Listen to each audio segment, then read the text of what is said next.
Hello and welcome to the Let's Talk Seahawks podcast. I'm your host, Robert Smith, along with my co-host, Adam Carver-Stellman. And today we'll be going over our top 10 wide receiver rankings for the 2023 NFL Draft. Adam, let's talk Seahawks. Let's talk wide receiver draft. I'm excited about this one. This one I've been anticipating a little bit because I think, for my money, this is the deepest position in this draft. I think there are viable NFL wide receivers in every single round, 1 through 7. I think there are guys that are going to be able to contribute from day one at all levels of this draft, and I hope to highlight some of them when we do our rankings. Let's do this. All right.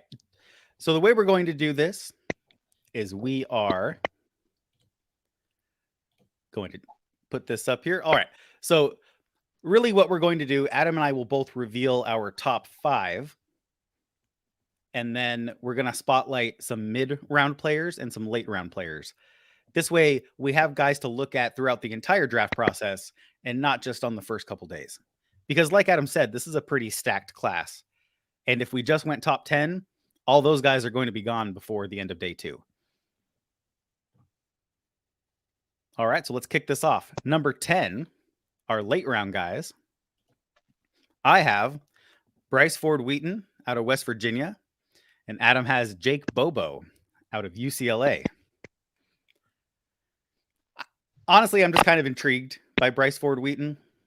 He's a real raw prospect, kind of a guy that you can mold and kind of build how you want. And we like those big, fast guys in Seattle. He's 6'3", 225. Can you imagine having a guy right next to DK Metcalf that looks like DK Metcalf? Same body type, same size. Oh, that would. I don't know if anybody. That'd make I don't know if anybody has the coordinators. same. Yeah, not a I don't know if fan anybody in has the league. same body type. I don't know if anybody has the same body type as DK Metcalf. The man's built like a freaking superhero. Zero body fat and like just a mountain. But yeah, I love this pick from you because I do think that this is a guy who, yeah, obviously a raw prospect. I think he only has 1 year at the position of wide receiver, and he's coming out as a junior, so an underclassman. So really raw prospect, but this guy has every physical tool you could want. I mean, he ran a sub 440 for his pro day. I think he had like an 11-foot broad jump, 41-foot vertical, or 41-inch vertical, 41-inch vertical. This guy is an athletic freak. But just didn't have the production or the time to develop in college. Obviously, playing in West Virginia, not really a big school, but a school that we're familiar with. We've taken guys out of there before. So yeah, no, I think this is a great pick. This is definitely a guy that I think could be on the Seahawks radar as a late round draft pick, or even a guy that they bring in as a priority free agent. So just the idea of him lining up across from DK Metcalf is pretty intriguing because you're gonna have to put 2 safeties back there just to make sure that neither one of these guys blow the top off your defense. Yeah, I love it. I think he has really good body control. Like, you can tell this guy probably played a lot of basketball growing up because he boxes out corners just like you go box out to get a rebound. Really good body control, and that allows him to be productive when he can. And I believe he can develop. I want him to develop. He has really good physical traits, things that NFL offensive coordinators will covet. So I think he will get drafted. I think he'll probably go in the 6th round because a lot of people have 7th round grades on him, and a team's going to jump in order to get him before somebody gets him before him. So that's what I think. Bryce Ford-Wheaton, 7th round. He's somebody I think could have potential as long as he goes to a team that has a good development staff and isn't going to put him in a position to fail early. I think he needs that time to develop. Yeah, I agreed. I don't think he's going to come in and contribute on day one. I'd love to see him get a few packages, just kind of highlight that top end speed that he has. He's a guy that if he does end up making a roster is going to be fun to watch in the preseason for sure. I think it's kind of funny the juxtaposition between our 2 number 10s. You've got an unpolished guy that's an athletic freak, and I've got a guy who is a 5-year, I think actually a 6-year college student. He's coming out. He's going to be, I think, 24 before the season starts. Jake Bobo.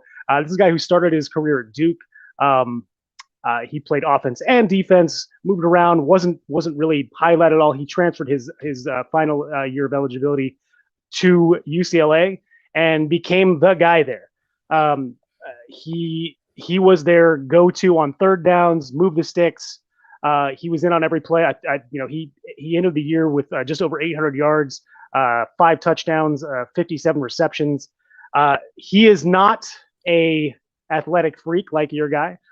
Jake Bobo is not going to wow anybody with his statistics. He's not a fast guy, but he's pretty big. I mean, this is a guy who's 6'4". I think they listed him at 6'5". I don't think he's quite that tall.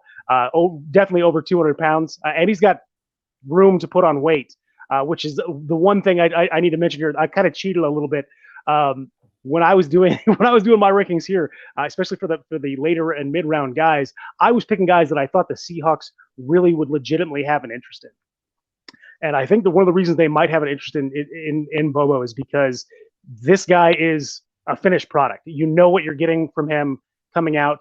I don't think he's got a ton of room to grow as a player, but he doesn't need to. This guy is just a target monster. He can catch anything that's thrown at him, and it's not because he is out athleting any of the defensive backs he's playing against. He just knows how to use his body. He's a bigger guy, huge wingspan, big hands, loves boxing people out. I do think I think the way he's going to make it in the NFL is if he ends up being a tight end conversion, puts on about 15, 20 pounds, and could really be used as that inline blocking tight end because he's got the body to do it. He's a willing blocker, loves being involved in the run game. If you go back and watch games at UCLA, he was often leading the charge when they would do those sweeps to the running back that you highlighted just yesterday. But yeah, I think I would love to see Jake Bobo in Seahawks camp. I think he's a Seahawks kind of guy, just a hardworking, he's a player. I mean, this man is a football player through and through, and he's fun to watch. If you haven't watched any games, go back and watch the UCLA games and just watch him on the field. He doesn't stand out necessarily, like I said, with his athleticism, but he will be in on every single play, whether he's pushing the pile in the running game or he's catching a ball and moving the sticks. Yeah. He's a big guy. They have him listed at 6'5", 215. You said you think he's a little smaller than that, 6'4". I don't think he's quite that big, but yeah, I mean, if he were to become a tight end, he's going to be a move tight end. Even though he's a willing blocker, I doubt he's going to be able to put on 40, 50 pounds and then hit the weight room to be an inline tight end unless we're looking 4 or 5 years down the road. But I think you're right. In order for him to make a roster, he's going to have to play tight end. I mean, he ran a 4.99 40 at his pro day, which is that bad? Got beat by offensive linemen. So it's bad when the offensive linemen are outpacing you. And it might have been a bad day. I know when USC's pro day, it was just pouring rain in LA. And I think UCLA had their pro day the same weekend. That way they could get the majority of teams kind of there on one trip. Right. So who knows? Maybe that was just a poor field condition situation, but that's what he ran. And I'm sure it scared a lot of teams. I almost guarantee NFL teams took him off their board specifically because of athletic testing. And he is older. He's going to be 25 when the season starts. Okay, there you go. Yeah. I knew he was getting up there, but yeah, you're going to see a lot this draft because we had a lot of extra year granted throughout the NCAA because of the COVID year. So you have a lot of players who got that extra year in college. So you're going to push a lot of guys into that 24 and 25 range. I don't care about age because you get a guy for 4 years, 5 years if they're a first rounder and you have that option. That means they're 29, 30 if you end up taking a 25-year-old. That means you only have to pay that player one time. They get one big contract after that. And you don't end up with these third contract, really inflated sort of contracts, right? And these guys are normally more mature. They can handle being in the NFL. I like maturity. I think the NFL should support some of these developmental leagues just so that some younger players can go play professional football, build up maturity, build up their skills, and then come to the NFL at 24, 25 years old. So it doesn't bother me at all. Yeah, it's worth noting that the NFL is the only major league sports franchise that doesn't have a semi-pro league underneath it. Baseball does. Baseball's got D League. Baseball's got AAA. Or basketball's got D League. Hockey has their regional stuff. The NFL is the only one, and I mean, they do it because I don't know why they do it. I'm sure it's a money thing, but I think they're partnered now with the new XFL that just started this summer. I don't know what that partnership absolutely entails, but if you guys aren't watching some of those games, please do. There's definitely some guys that I think are going to find their way onto an NFL roster when fall comes around. Yeah, for sure. Guys always do. I mean, we saw PJ Walker and a couple other guys go from XFL, USFL type of stuff, and then come right in and be able to make a roster in the NFL. All right. So at number 9, looks like we both have Puka Nacua out of BYU. I am a big Puka Nacua fan, like just big fan. He does all the little things that you want. He's an offensive weapon. He had carries from the slot, a lot of jet sweep action. He's electric, elusive in the field. He's a high character guy, a guy that you kind of want on the team. And here's what I like at the wide receiver position, a position normally dominated by divas and some of those players that you got to deal with attitude. He is not one of those guys. He's a willing blocker. He'll go out there and do the dirty work so that his teammates can be successful on the field. And I think he can be a gadget guy, an offensive weapon out of the slot, but he's also big enough and has the route tree to be able to play that X outside wide receiver as well. So I really like Puka Nacua, and I think he's going to be able to be available in the late 4th, 5th round area. Yeah, look, this is hands down my favorite wide receiver in this draft. This is the guy, if the Seahawks are going to come out of this draft with just one receiver, this is the guy I want them to target. What they thought they were getting with D. Eskridge, they will have in Puka Nacua. He can be a gadget player, like you said. He took jet sweeps. He also lined up in the backfield at BYU. I got to watch him during his bowl game. He took several snaps out of the backfield, a couple direct snaps also in Wildcat packages. He's just he's a great athlete, fluid. He's not going to wow you with his top end speed, though he can certainly get away from guys. Doesn't create a ton of separation in his routes, but he knows how to get open. He reminds me a lot when you watch him on the field of the way Tyler Lockett moves on the field. Not quite as crisp in his cuts as Tyler Lockett, but just knows how to be open. Whether it's 1 yard of separation or 5 yards, he'll get open. And yeah, this is just my I love watching Puka Nacua. I really, really, really, really hope the Seahawks find a way to target him in this draft, because I think he will step in and be a weapon and a great number 3 target for Geno Smith from day one. Yeah, I have to say he definitely is not the route runner that Tyler Lockett is or was coming out of college. Plus, he doesn't have the special teams ability that Tyler Lockett had coming into the league. So I think the way they move around the field as far as the fluidity of athleticism, I think that's similar. But I'm excited. I would love for them to bring Puka Nacua in as well. Now at number 8, we start looking at our mid-round, our 3rd, 4th, 5th round guys. And I have at number 8, Cedric Tillman out of Tennessee. Honestly, Cedric Tillman, I believe, was the best receiver on Tennessee's roster last year. Real good size, 6'3", 215 pounds, big body, excellent ball skills. I mean, this guy, when he goes up in the air, he controls where he's at the catch point. He high points that ball. He's able to box out, use that big body to get around those defensive backs and create catch opportunities. He's able to go up and win contested balls. I really like Cedric Tillman. And like I said, I'd take him over any other Tennessee wide receiver in this draft. Yeah, agreed. I mean, I think we both have Jalen Hyatt higher on our list than we have Cedric Tillman. You'll see Cedric Tillman is going to show up on my side of the board a little bit later. Yeah, if he didn't get hurt last year, he's in the conversation for a first round receiver. I mean, guaranteed. I mean, he was the first Tennessee receiver, I think, to break 1,000 yards in the last 10, 15 years.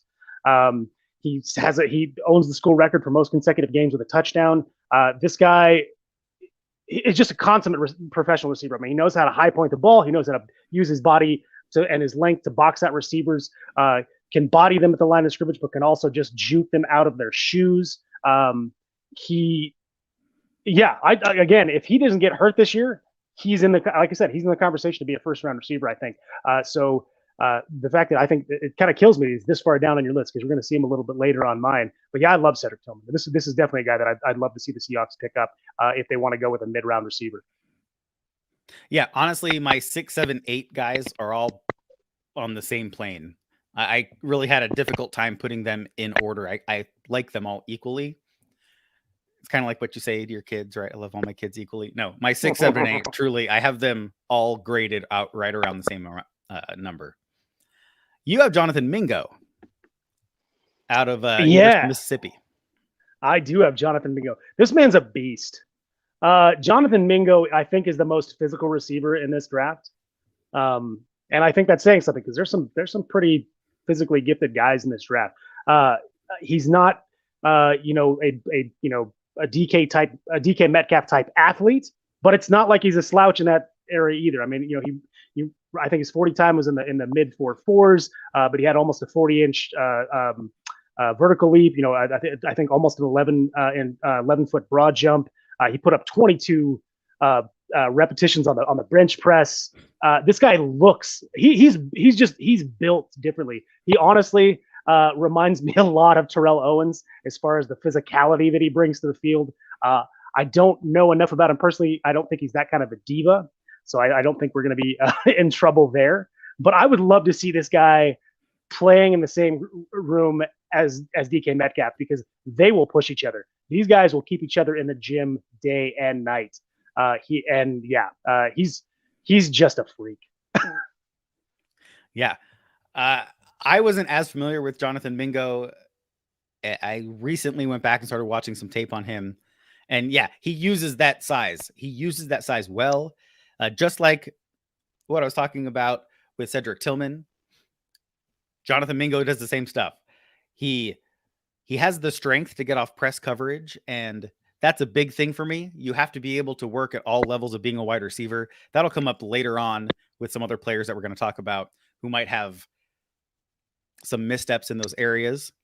Jonathan Mingo uses that strength well. He's got great size. If I had a negative here, it's going to be that he body catches too much. I want to see him using those hands. It's more secure when you use your hands. You have multiple chances to get multiple contact points on the ball, which reduces fumbling, reduces drops, which is something you see from a lot of guys who body catch. Yeah, I mean, the reason he's this low for me, he's not a really refined receiver. This is a guy who I think was pushed into that position because of the athleticism that he showed. He's not a real natural catcher. Not a hands catcher. Definitely more of a body catcher. He has a really limited route running tree. But I mean, that was one of the same knocks, on DK Metcalf coming in the draft, is that we just haven't seen him run a complete route tree. I think he's got room to develop. This is definitely one of those later round guys. I honestly think that if he gets drafted, he's going to be drafted later than a guy like Puka Nacua. Not by much. I still think he's a 5th or maybe early 6th round guy. But I mean, if we're just looking at guys that have, ceilings as high as can be, he's one of those guys. See, I actually think he's going to go earlier. I think he'll be a 3rd, 4th round type of wide receiver. Yeah. Well, I mean, people fall in love with those kind of athletic traits. So I mean, that's entirely possible. All right. So at number 7, still in our mid-round tier, I'm coming in with Parker Washington out of Penn State. And you listed Nathaniel Tank Dell out of Houston. I'm a big fan of Parker Washington. I like what he can do on the field. He's a guy who can contribute out of the slot. He's a guy who can line up at X out wide. And he's a guy who brings special team skills to the table. And I like a guy who can contribute outside of one role. Any opportunity these players have to make the roster, they need to take full opportunity of.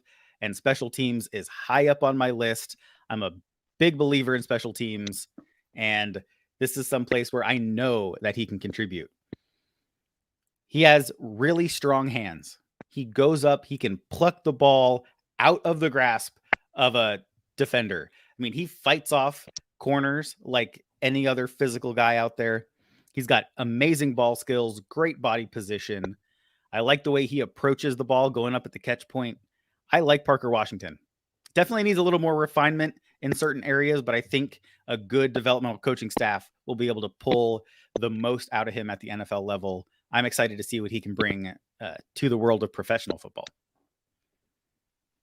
Yeah, I feel bad. I haven't watched any game tape on this guy. I didn't know he was on your list. Otherwise, I might have snuck that in.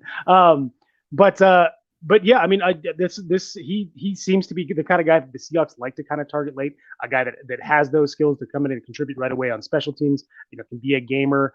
He's just a willing blocker, a guy that's a team guy, good locker room guy. He seems like a pretty prototypical late round Seahawks receiver target. So, all right. So tell me why you have Tank Dell at number 7. Because I couldn't put him at number 6, 5, 4, 3, 2, or 1. That's why he's at number 7. The fact that Tank Dell is not being talked about in this draft the way that some of these other receivers are still continues to blow my mind. This guy's 2022 season was unreal. 109 receptions, over 1,300 yards receiving, 17 touchdowns. He dominated. I get it. Houston's not a big school. He wasn't playing elite competition. But this man is a man amongst boys. He made everybody he played against look like an absolute child on the field. This is one of the most fun guys to watch. If you just want to go back and watch somebody just destroy competition, he's a highlight reel. And again, I know that he's coming from a smaller school, and so that's one of the reasons why he was able to have all these highlight plays. But this man is a gamer. Of all the receivers I have on my list, this is the guy with the biggest it factor. He might end up being one of those diva wide receivers. He certainly has the game tape to back it up. If this guy gets picked up, I think he'll probably be picked up I think he's more of like a day 2 draft as opposed to a little bit later. I could see somebody taking a chance on him in the 2nd round. He's definitely going to be gone somewhere in the 3rd round. If he falls past that, then the NFL scouts have no idea what they're doing. But this is the kind of guy that I think will make a roster and then just take it over. He will end up being a number 1 receiver on some team in the NFL. I just don't know where. All right. That's big praise. So for me, I think he's got a slight frame. He's 5'10", 165 pounds. Is he going to hold up if he's playing slot? Can he handle press from big NFL corners if he's playing the X out wide position? Those are some questions I have about him and just his frame. But yeah, great separation. This guy runs clean routes, uses the route to generate that separation, to create extra yards that he can get to be open enough to get that ball in there. Good agility, sudden burst. You could see him in the slot because he's got that short area quickness. I like Tank Dell. He's not on my list. He fell somewhere in between. I want to spotlight these guys and those guys. I'm glad he's on your list because it gives us a chance to talk about him. But yeah, Tank Dell, outstanding. At number 6. He's going to be a number 1 receiver in this league. Just watch. All right. You all heard it. You heard it here. At number 6, I have Tyler Scott out of Cincinnati. And you have a guy we've already discussed. My number 8, you have at 6, Cedric Tillman out of Tennessee. So Tyler Scott, real explosive athlete. This is the guy who can take the top off of any defense. He's shifty, good route runner, uses those routes to create separation, just like we talked about with Tank Dell. But he's raw. He's a raw wide receiver prospect. He's only played the wide receiver position, I believe, for 3 years. He was a running back before that, which is a positive for me. I like the toughness of running backs that go out and play wide receiver. They bring a little extra. They have that kind of chip on their shoulder. They want to run through contact. They want to punish you for trying to tackle them. And you normally don't see that from a wide receiver. I like what I see in him. I like his athleticism, and he's going to be scary if he goes to a team that can use him properly. Yeah, I like Tyler Scott. I think he's one of those guys that's going to be a sneaky earlier draft pick. I could see him easily sneaking up and being a round 2 guy. For all the reasons that you said, this guy's a yak monster. Like he didn't have it's funny. I think it was almost like 17 yards per reception, but he wasn't targeted on deep routes. He's not a deep route runner. He had some because he has that kind of speed, but he was one of those guys that was taking those crosser routes over the middle and then just burning defenses. Fun guy to watch. I'm glad he's on your list because this is one of those guys that I think for me kind of fell in that. He's a little bit above a guy like Cedric Tillman for me, but not quite above the top 5. I don't think he's going to break that high, but I do think he's one of those guys that's going to easily go somewhere on day 2, and he's a fun guy to watch. Yeah, if the Seahawks want to draft their own version of Deebo Samuel, then they should be looking at Tyler Scott. Yeah, there you go. Now we break into our top 5. Oh, wait, do you have anything else you want to say about Cedric Tillman before we go on? No, I just don't know why you're not higher on him than you are. No, look, again, the reason Cedric Tillman is at 6 for me is because if he stayed healthy last year, he would have been in the top 5. And that's it. He's that kind of athlete. We don't know what he's going to look like coming off of this injury. He's looks like he's recovering fine and there aren't any issues. But I'm not a doctor. So we'll see. But if he can come back to being the guy that he was in 2020 or 2021, sorry, when he was setting school records, he's going to have a great career. Excellent. So going into our top 5, at number 5, I have Michael Wilson out of Stanford, and Adam has Jalen Hyatt out of Tennessee. Now, this is one I struggled with because Tyler Scott, Cedric Tillman, and Parker Washington could all go before Michael Wilson in the draft. But Michael Wilson is my number 5. I'm just going off of talent and how I rank these guys. Once again, he's another guy that has good size. There was talk of him being a tight end conversion. I don't believe that. I don't think that's kind of how that's going to be. If anything, he would be a big-bodied slot receiver, a power slot, if you want to look at it that way. But yeah, good guy. Uses his size well. He has some injury concerns. He had the 2020 and the 2022 season ended due to injury. That would be a red flag. That would be a medical testing. That would be records we'd have to dive into to make sure that he was going to be durable enough to stand up to a season. But yeah, catch and run type of guy.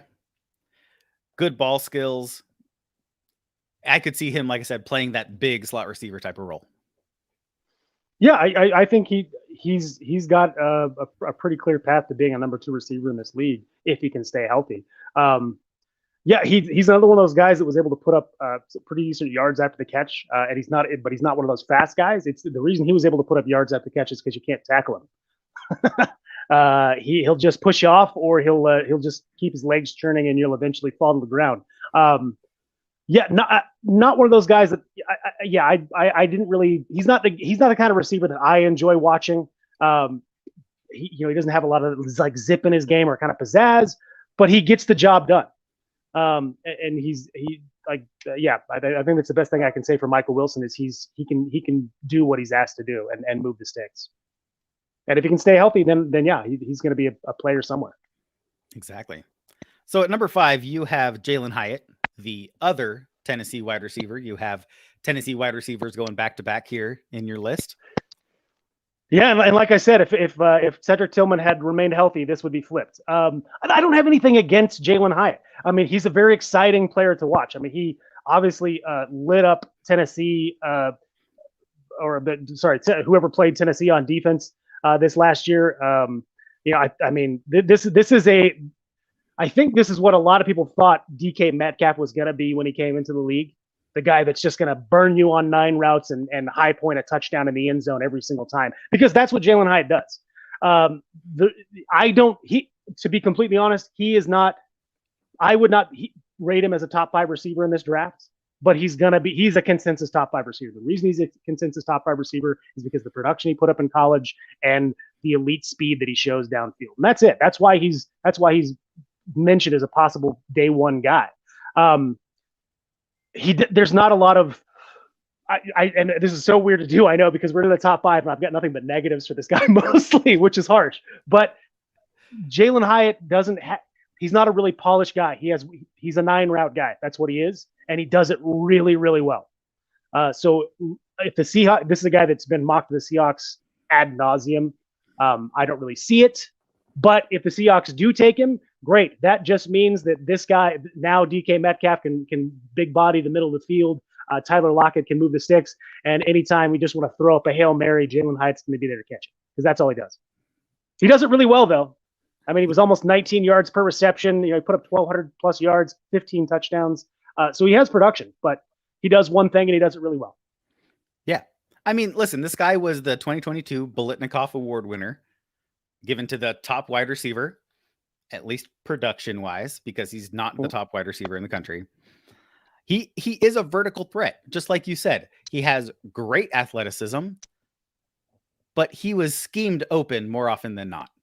He wasn't putting a move on guys at the line, going around them. He only took, in his entire college career, he had 60 snaps against press coverage. Like, I bet he wasn't targeted on any of those too. Yeah, probably not. But you have to look at the scheme that he was in. He was used, they like to stack wide receivers at Tennessee.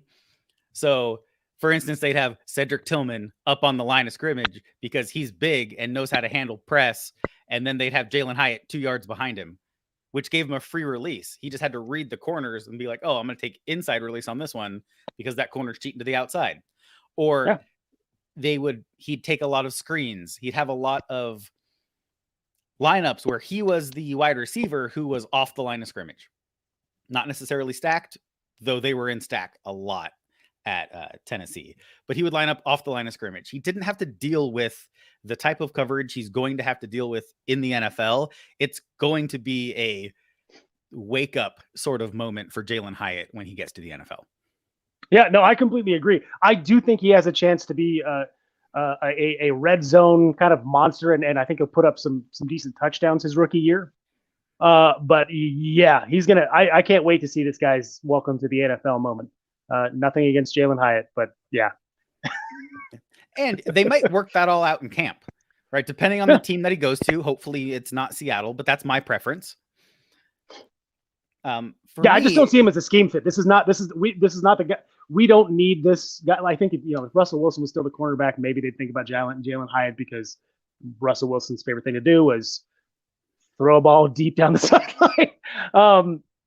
But yeah, I mean that's not what I don't see the scheme fit in Seattle. We've already got guys that can take the top off defense. We need a guy that's going to help move the sticks and be that inside receiver. So I have no idea why this guy's constantly being mentioned as the Seahawks draft pick in mocks, but there you go. There's a reason he's the consensus top 5, and it's because he put up monster numbers his last year in college. There you go. Production.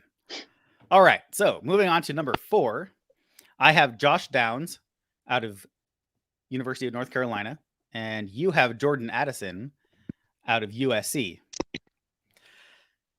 For me, Josh Downs is a slot only kind of player. I don't see him moving outside. He is going to live in the slot, which is fine in the modern NFL. 10 years ago, saying somebody was a slot only was almost a negative on him. But now we're using those slots. It's almost its own position. It's sort of like how guys who could only rush the passer became this new position, edge. Slot has kind of done that in the wide receiver world, and it's been created as its own position. And that's fine. He's a slot. I really like him. He's a great route runner. He knows how to create separation and uses athleticism at the right time to make sure that he's in the most advantageous place for the quarterback to place the ball. He's got awesome body control and productivity at the catch point. I like stats, and here's a stat for him. He has 72.2% contested catch rate. That meant he was winning 3/4 of the balls that were contested, and that's insane. You look at contested win rates in the 50s and 60s, you're like, oh, that guy's doing his job. He was pushing 70s, and that's amazing, especially for a guy who's a little bit smaller, who's going to be in that slot role. Yeah, look, I think if the Seahawks, I don't think they're going to target a receiver early in the draft, but there are two guys in this draft that they were going to target a receiver early, like in the first round with one of their first round picks, or early in the second round with 37. There are two guys I think they would look at, and Josh Downs is one of them, and it's because he is, I mean, he's a target monster. He'll catch everything. I mean, I think if I was going to, and I know you hate doing these comparison things, but Keenan Allen, he reminds me a lot of Keenan Allen. Just a fantastic route runner, uses his, not the biggest guy, not the fastest guy, but knows how to use his body to scheme him, to get himself open, to win at the line of scrimmage, to get those yards after catch. He would be a really good fit in the Seahawks offense. I still don't think they're going to use an early pick on wide receiver, but if they did, this is one of the guys that I would be okay with him using one of those early picks. All right. So at number 4, you have Jordan Addison out of USC. I'm a bit higher on him than you are, but why don't you go ahead and tell me why you have him at number 4? I have him at number 4 mainly because the guys that I have in front of him, I just like their game a little bit better. There's nothing against Jordan Addison. He was a very productive receiver at USC. I have no doubt that he is somewhere on the Seahawks big board, mainly because of that USC connection with Pete Carroll, but also because he plays in the Pac-12. I know that the Seahawks scouts have had opportunities to watch this guy play. He's one of those other guys that if they were going to target an early round receiver, I would be okay with him being one of those guys. I would hopefully it's a trade back and maybe not in the first half of the first round, but possibly after pick 20. The reason that he's not higher on this list is because there's no wow factor for me with him. I don't think that he's another one of those guys that I think, like Josh Downs, that is a great player. I think if he came in, he would contribute right away and put up great stats for us. But the only reason I don't have him in my top 3 is because there's nothing about his game where I go, that's him, that's the guy. Yeah. So I'm going to be honest. Jordan Addison was my number 1 receiver for the majority of this pre-draft process. Spoiler alert, now he's number 2. But I really like him. He is very polished. He's the 2021 Biletnikoff Award winner when he was at Pitt playing with Kenny Pickett. He's the best route runner in this draft, period. And if you have an argument against that, please let me hear it, because I'm telling you, I have not found tape yet that disproves that statement right there. He's the best route runner in the draft. He is. If we were going to clone Tyler Lockett and bring a Tyler Lockett clone in, it'd be Jordan Addison. And the reason is because he's always open. No matter what, he's always open. There's always at least 5 yards between him and any defender. And it doesn't matter if they stack 2 defenders on him, he's going to find a way to separate. I'll give him that. He doesn't have a lot of wow factor, but the one thing that's amazing is the fact that he is always open on the field. And I don't mean it like the way DK is always open and that he'll get the ball somehow, no matter how many defenders are on him. It's that this guy creates separation. Like the only person I can compare him to is Tyler Lockett, where he will get separation no matter what. Yeah. Apparently Adam has a lot of Tyler Lockett comps in this draft. Look, he's the best receiver on the team. I love you, DK, but Tyler Lockett's still the number 1. Yeah, as far as pure receiving skills, 100%. And that's what Jordan Addison brings to the table, is those pure receiving skills. He will do everything right. And that's how he gets open. That's how he wins. He's athletic enough to take it to the house. He doesn't have to be a low 4.3 guy. He can get the job done. He's very productive. He has amazing hands. And like I said, his route running helps him out of any trouble that the defense may have schemed him to be in. So super high on Jordan Addison. I'm glad you at least have him in the top 5. So going on to number 3, we actually have the same player here at number 3, and that's Zay Flowers out of Boston College. I like Zay Flowers. I have some red flags for Zay Flowers, though. I thought you might. I see him as primarily a slot in the NFL. That's not a red flag. I think he could play some outside receiver, but he's going to need the other outside receiver to be that big body traditional X type of receiver. Huh, I think we have that he's here in not that Seattle. guy. We do.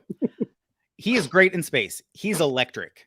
He is, if you want to use a Tyler Lockett comp, he's as good in space as Tyler Lockett was coming out of college. He just get the ball in his hands. And they did that. He ran a lot of quick slants, a lot of drag routes. He had a lot of sweeps out of the backfield, bubble screens. They did whatever they could to get him the ball. One thing I don't like, he had 11% drop rate, which you don't want to see from a top 5 guy. If you want to put that in perspective for all of the Seahawks fans out there, last year we took a wide receiver in the 7th round, Bo Melton out of Rutgers.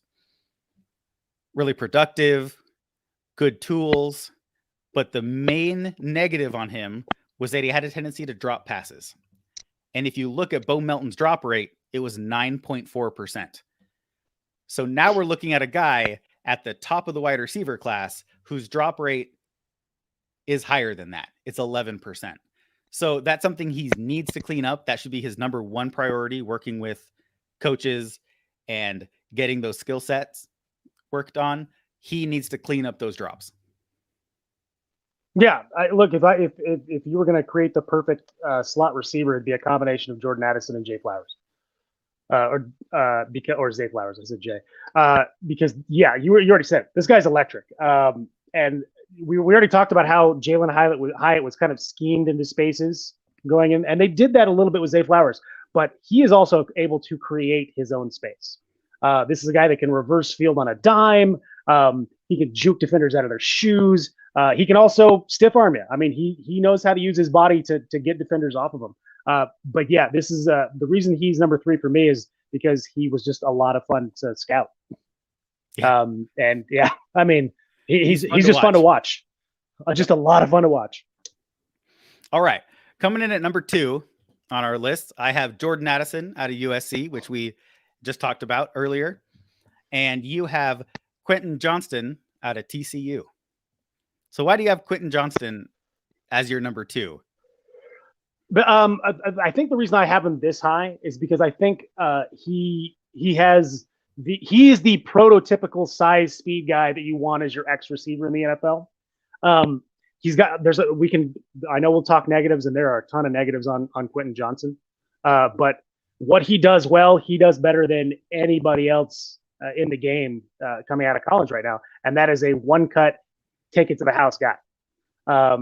He's also really good at high pointing the ball. He's a decent catcher, a catcher of the football.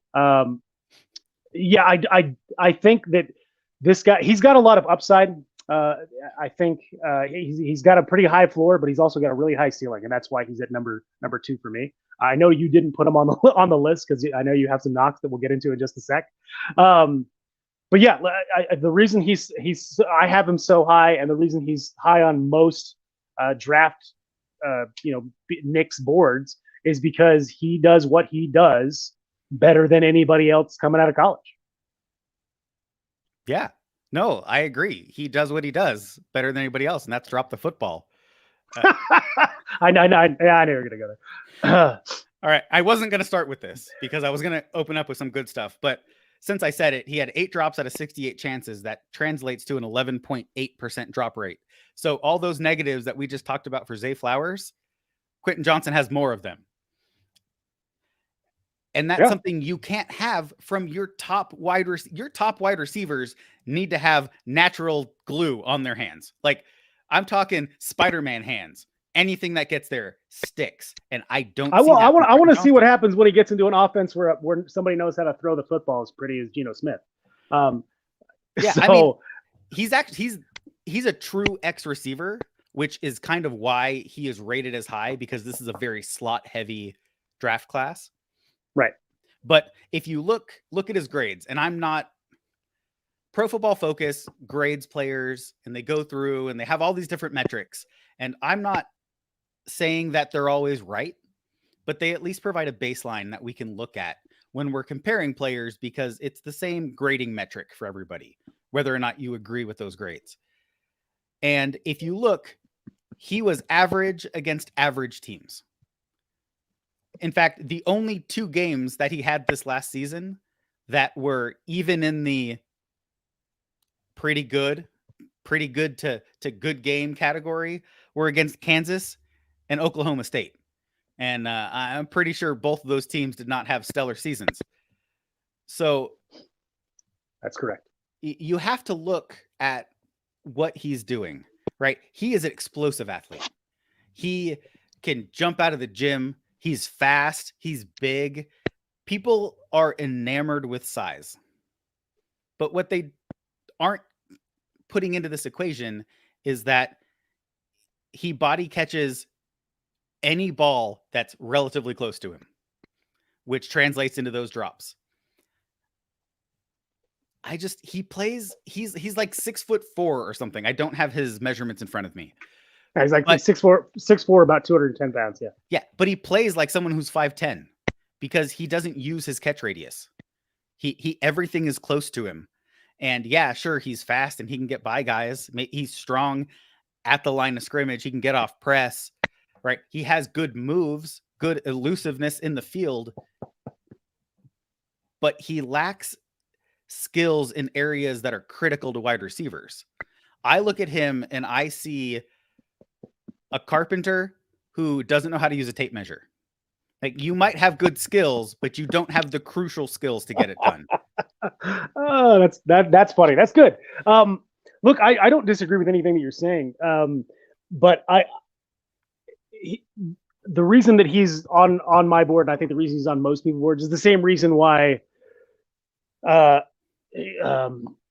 Anderson is so high on people's boards for quarterbacks, because his ceiling is higher than probably anybody else's in this draft. Anthony Richardson? Yes, that's what I meant. Yes. Okay. What did I say? You said Anderson. I said whoever that is. Yeah, Anthony Richardson. You combine those two, that's Anderson. Yes, AR. Anthony Richardson out of Florida. So that's why Quentin Johnson is where he's at on the board, on mine, and I think most people's boards, is because he just has a really elite ceiling.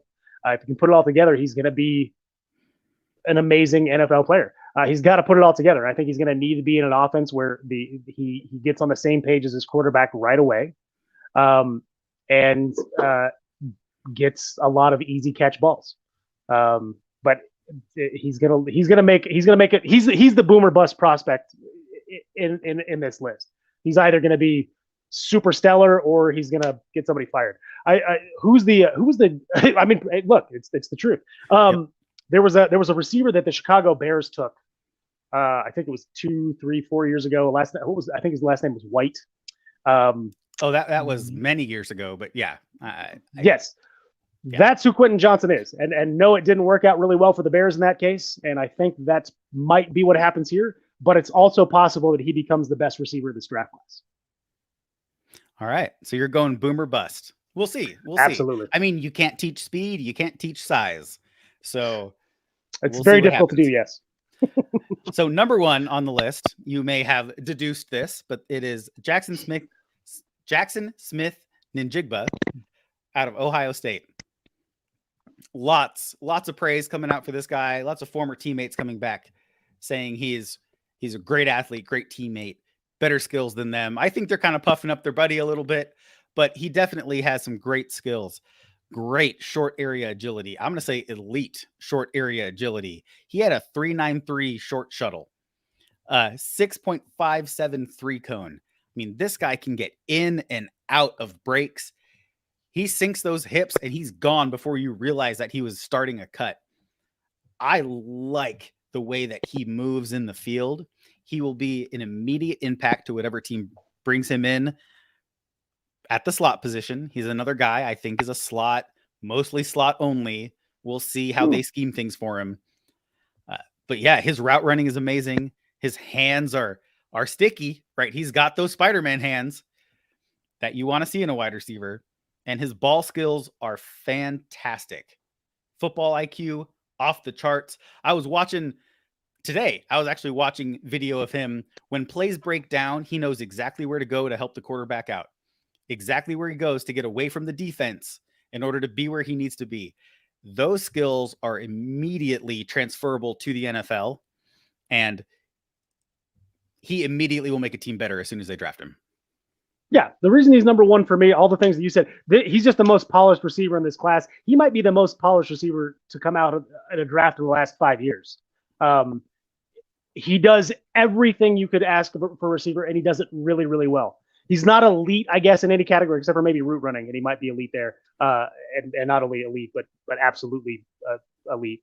But yeah, the reason I have him higher than anybody else are all those reasons, and he can create electric plays, whereas guys like I don't see Jordan Addison doing that. I think they're really similar players, but Jackson Smith and Jigba will give you a couple of wow plays a game where you just go, wow, that guy is amazing. And yeah, I think he's the number one receiver because he will legit be a starting receiver from day one, and he might be the best receiver on any team he goes to from day one. Not here because we've got a couple of guys, but yeah, yeah. I don't know what else you can say about him. He's far and away the number one receiver in this draft. All right, so that's our top 10. We didn't do this on our last positions, but I've got a quick question for you, Adam. Uh-oh. All right. Surprise question. Give it to me real quick. 30 seconds, 1-2 sentences. Where do you see the current state of the wide receiver room for the Seahawks? And what player or type of player do they need to add in this draft? Yeah. Okay. So the state of the Seahawks room is we know who the 1 and 2 guys are. There's no doubt. Tyler Lockett, DK Metcalf are our top 2 receivers. They are going to be the majority. They're going to get the majority of the targets. The type of receiver that we don't have in the room, and there are a couple of guys that I think we want to see them kind of grow from where they were last year. But right now, the guy that we're missing is a guy that we can absolutely go to during the game when Tyler Lockett or DK Metcalf are being taken away or dominated by the defense, that will get us the yards we need every single time we get on the ball. I think that's a guy that's going to live his life the majority in the slot. So we need someone that is able to get open. We already talked about a lot of those guys, whether it be Zay Flowers, Jordan Addison, Tank Dell. But I think the one thing that we don't have on this team that we need is that guy that's going to come in and be Mr. Versatile, the kind of guy that we can scheme, the guy that we thought we were getting when we drafted receiver 2 years ago in the second round. That hasn't seen the field more than a couple plays in his Seahawks career. That's the guy we're missing. We need a guy that we can do some fun stuff with. Yeah, I agree. And I hit you on that without any preparation at all. Great job. I agree with you. We basically need a wide receiver to come in who exactly has the skill set we thought we were getting with Eskridge. We need a slot. Everybody talks about Tyler Lockett. Oh, he's got this smaller, quick, shifty body type. Yeah, he may have been a slot early in the career, but he has now transitioned to an outside receiver. He's not in the middle, taking those hits, going across the middle, doing those things. Don't want him. He's the guy you want catching passes on the sideline because he has amazing body control and have those toe taps right there at the edge. We need a slot. We need a reliable guy who is athletic, who can work the middle of the field to pull those safeties down. When that happens, now we can go to DK over the top. Now we can go to Tyler Lockett on a 15-yard out. Pull those safeties in. Or pull those linebackers out of the box. Now we can run Ken Walker into that box and now generate more of a rushing game. We need a guy in the slot who can make the defense account for him. And that's really what we've been missing. We saw a little bit out of Marquise Goodwin, and congratulations for him for finding a team and signing elsewhere. But we need a guy who can fill that slot role. And so that's why I leaned heavily towards the slot in my list, because I think that's really what the Seahawks need. Well, look, this draft, if we agree on the type of guy that the Seahawks need to look for, this draft is full of them. I think we highlighted guys that you can find all the way through, at least to Puka Nacua. So you can find a guy like that at least down to the 5th round, maybe even the 6th round, depending on how far he drops. But this is the draft where the Seahawks, I think, are going to find their number 3 receiver. I think they're going to take a couple of shots to do it, but I guarantee you they're going to find somebody that's going to come in and contribute because this draft is full of those guys. I agree.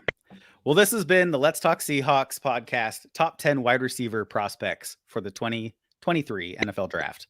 Thank you for listening. And as always, go Hawks. Go Hawks.